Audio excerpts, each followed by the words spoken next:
Malungkot na balita mga kapatid. Nabalahaw kami rito sa area na to. Mataas pala. Ayan, so kinakalangan namin ng kahoy. Ay, hindi masyadong kasi nakahang na siya. Yung sa ilalim niya dumikit doon sa may yelo.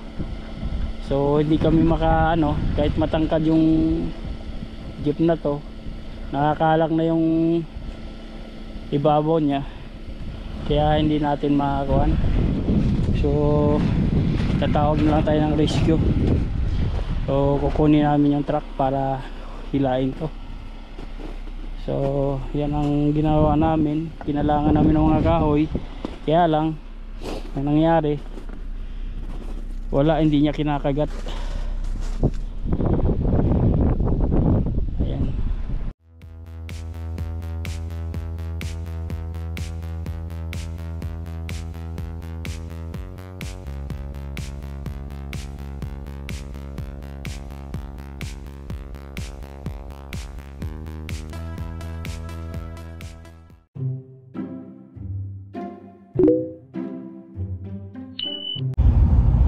Okay, magandang morning sa inyo mga kapatid.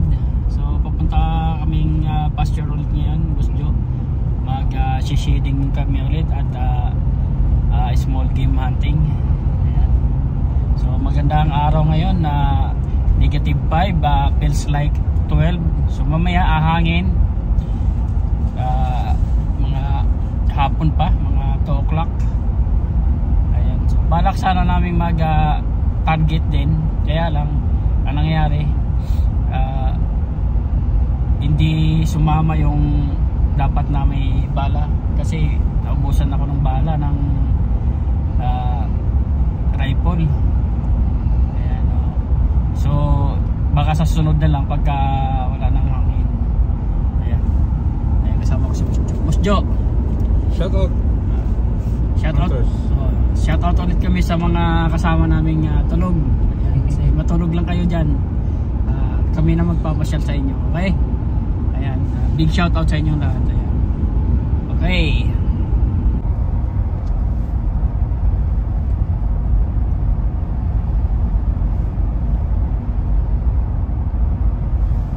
Dito marami nang umano ngayon Langis. Kaya lang di tayo kasama. Hindi kasama? Sa Sa portay? Oo. Naka-off yung atin eh. Doon sila gusto magpahat sa Nakalagay doon April 1 nag-email. Check ko nga ulit. Ang ganda ng araw mga kapatid. Ayan hindi araw-araw maganda. Sa mga nakaraang week puro storm eh. So sunod yung storm, mapalang yelo nakaraan. So natunaw na naman yan. Dahil bawi-bawi lang ang weather. Ayan so perfect yung maglakad-lakad na ngayon sa nature. Ayan. Wolf. Ayun Isa inahabol niya sa doon Wolf. Ito pa isa dalawa sila. Ayan nag-aalulong. Ayun malungkot na balita mga kapatid. Nabalahaw kami rito sa area na to. Mataas pala. Ayan, so kinakalangan namin ng kahoy. Ay, hindi masyadong kasi nakahang na siya. Yung sa ilalim niya dumikit doon sa may yelo. So hindi kami kahit matangkad yung jeep na to, nakakalak na yung ibabaw niya, kaya hindi natin makakuan. So tatawag na lang tayo ng rescue. So kukunin namin yung truck para hilain to. So yan ang ginawa namin, kinalangan namin ng mga kahoy. Kaya lang ang nangyari, hindi niya kinakagat. Ayan. Ay, kunyan lang. Kami na lang magkukay muna. Oo. Para makatulong yun, malakas Oo. malaki yung magtulong. Maka-atras lang yan, okay na yan eh. Ito pre. May gloves ka dyan, pre? Ha? Gloves ka? Papasok. Oh, pasok. Di papasok. Ay, bakit bibili pa dyan? Dito yung bahay niya.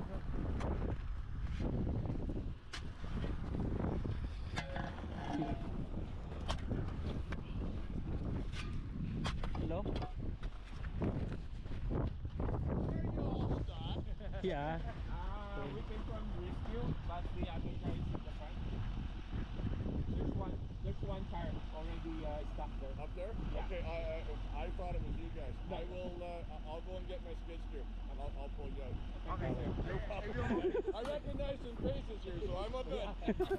No, I'll Stop also there. That's why we stop and we gotta walk and that's fine. I'm gonna go get my driver. Alright. So nag-offer siya ng tulong mga kapatid. Kukunin daw niya yung loader niya na maliit para tulungan tayong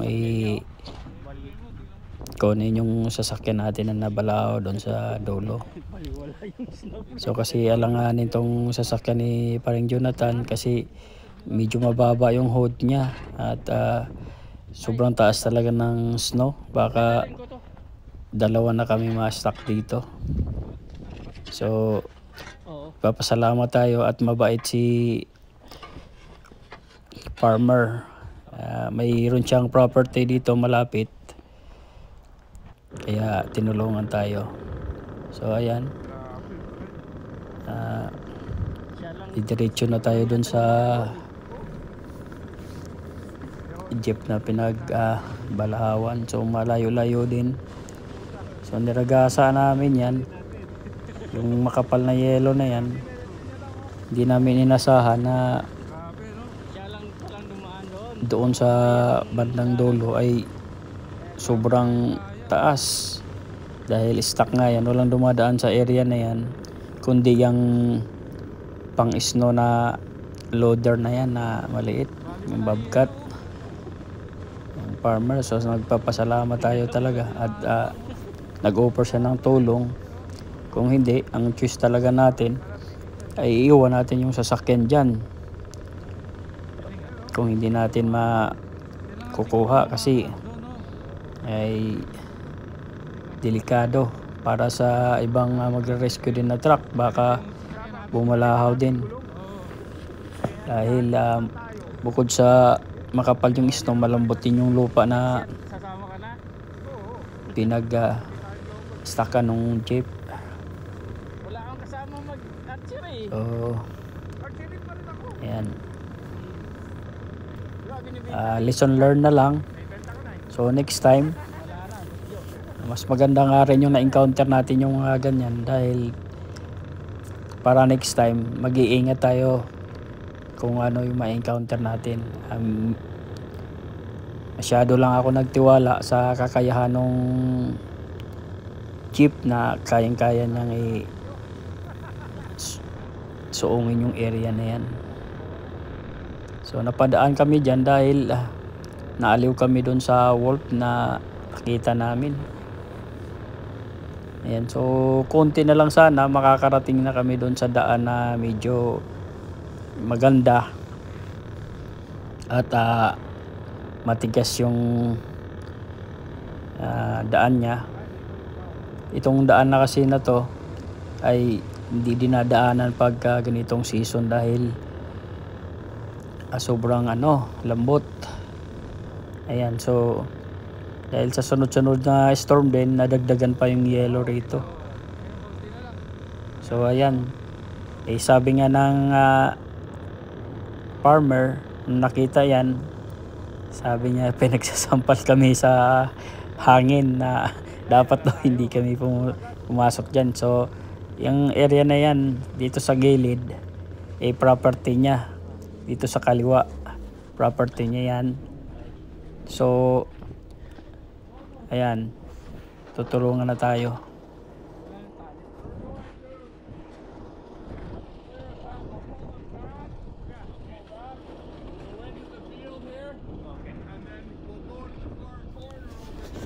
So ang sabi niya, bubutasan niya papunta doon sa property niyang taniman at doon ilulusot yung sasakyan at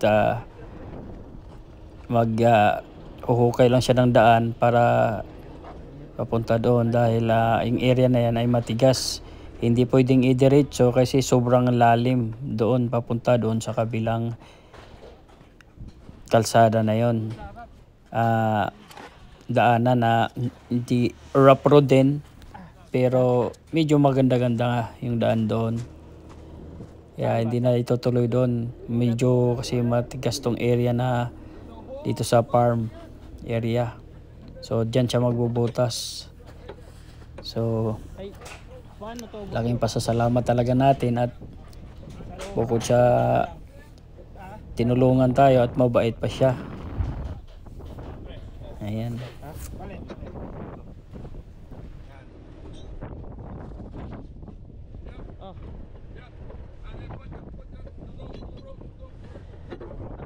Lagay po nito. Tanggalin to.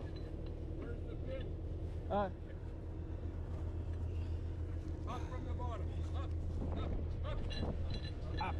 Ayan. Okay, lagay mo na. Ay, hold muna. Sige.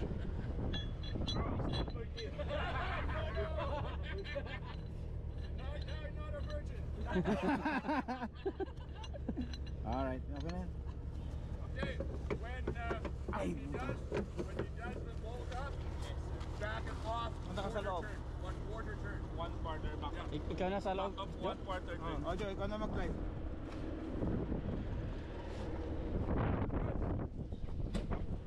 I-drive mo, Fred.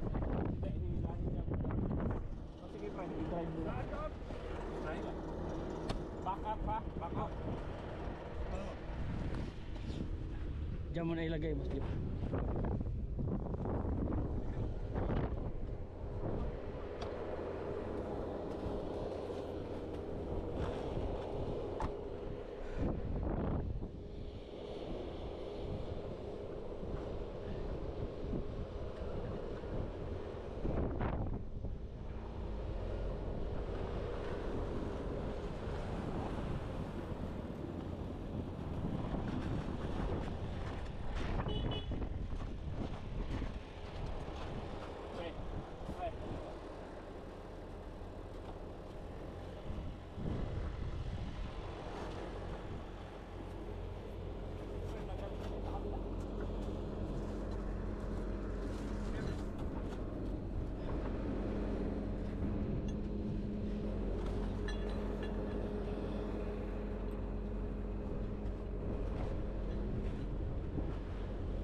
Diretso mo dyan.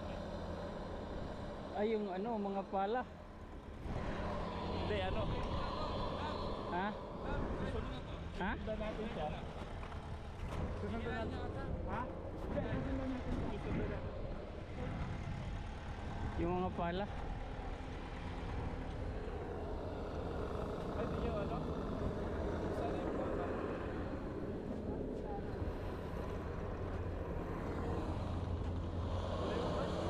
Ha?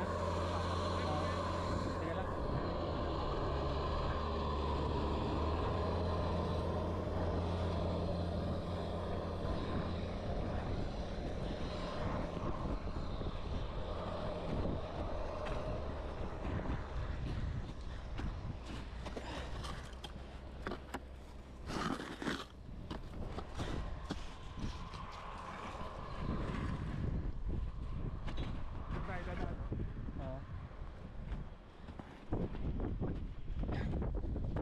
Sampal na eh.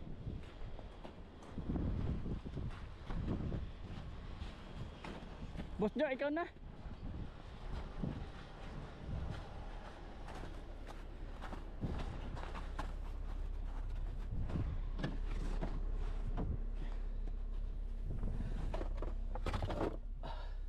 Tingnan lang pre. Kasi ba?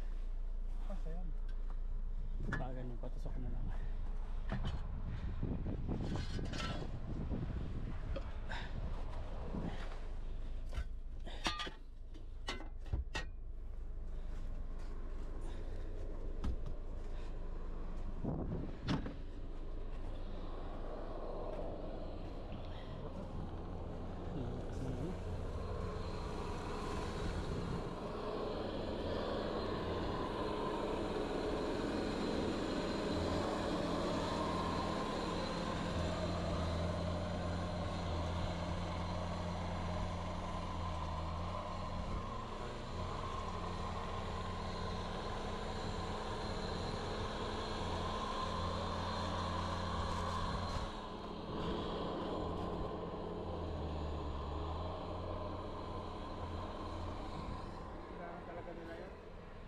Kaya nga.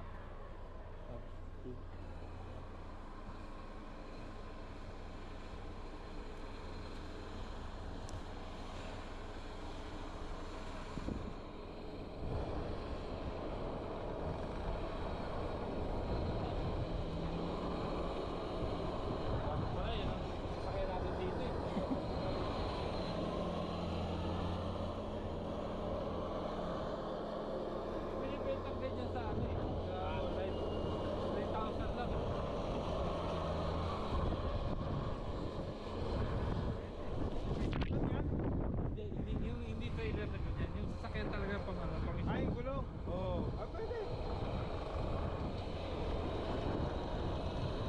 Pero Grabe yung ilalim ng inano natin. Sinuot natin. lalim yung pinasukan mo. Lalim. Sinasampal tayo eh.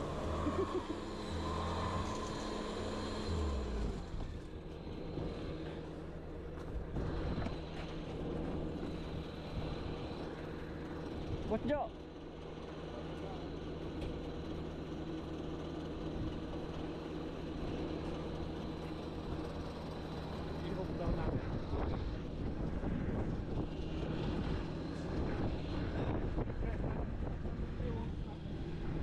Dito. Wala dito. Yung bumper mo eh. Hindi pwede dito eh. Dito. Dito sa Ah, dito? taas. Oo. Sige. Ito ang okay. Walang ano eh.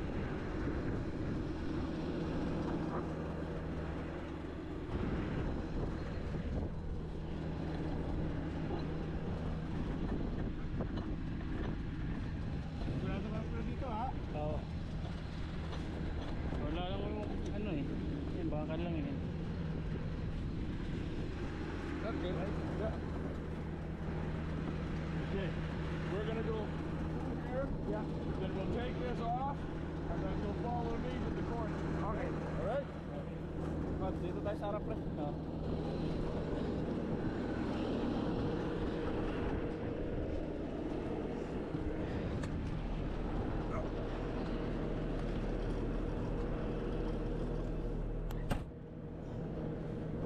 Mag-over kung ano eh.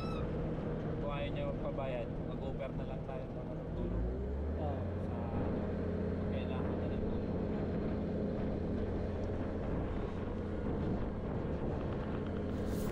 So dyan kami sa gitna ng farm dumaan kasi matigas yung area na yan. Ang tinanim niya dyan ay puro corn. So dyan tayo pinadaan, binigyan ng access. So ang bait niya. So hindi siya humingi ng bayad sa atin, pero nag-offer tayo ng kung may gagawin siya sa farm niya, tutulong tayo. Ayan.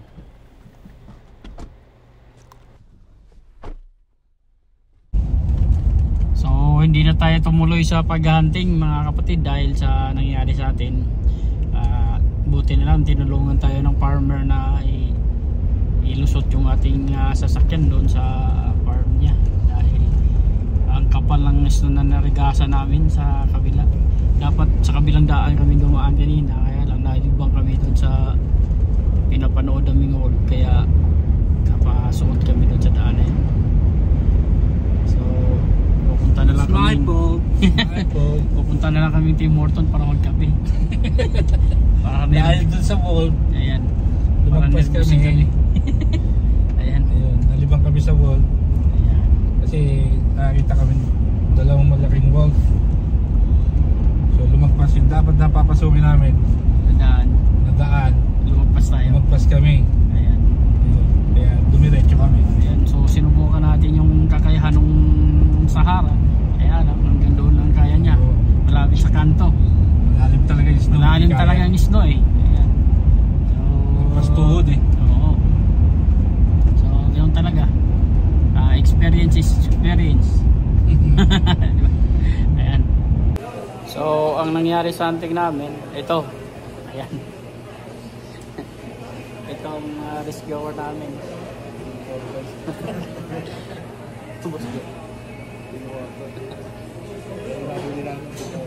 Kain na. So, ganoon talaga eh. Hindi natin inaasahan yung mga pangyayari na dapat asahan. Pero magandang experience yan. Buti na lang nandoon si... Ano? Pangalan niya? Perry. Yung farmer. Tinulungan kami. Meron siyang sasakyan na pang snow. Ayan. Ha? Oo.